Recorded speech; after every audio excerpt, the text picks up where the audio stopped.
नाही, मधल्या काळामध्ये गोकुळच्या काही दूध संस्था अवसानात गेल्या, त्याच्या संदर्भात तक्रारी झाल्या होत्या.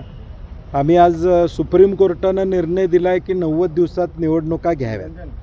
आता या 1100 आणि 1300, आता त्यांनी 1300चा आकडा सांगितला मला, तर या 1100 संस्था ह्या आत्ता सद्यस्थितीत कायदेशीरदृष्ट्या लिक्विडेशनमध्ये आहेत. त्यामुळे या संस्था मतदानाला येणार नाहीत. त्यामुळं आमची विनंती यांना होती की लवकरात लवकर यांचं हिअरिंग संपवा.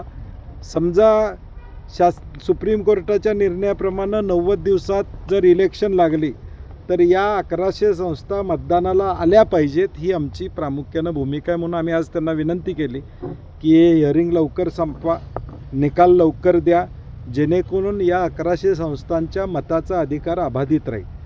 नाहीतर शासन आत्ताची कायदेशीर परिस्थिती बघितली तर या 90 दिवसाच्या प्रक्रियेमध्ये या संस्था येऊ शकत नाहीत. या 1100 संस्था मतदानाला येऊ शकत नाहीत कायदेशीर बघितलं तर. त्यामुळे आमची विनंती आहे की लवकरात लवकर हिअरिंग संपवा आणि या 1100 संस्था 100% मतदानाला येतील, एवढी आमची अपेक्षा आहे. संस्था कोणाचे आहेत ते आम्हाला त्याच्याशी घेणदेण नाही, परंतु लोकशाहीमध्ये मताचा अधिकार राहिला पाहिजे त्या संस्थेचा, ही आमची भूमिका आहे.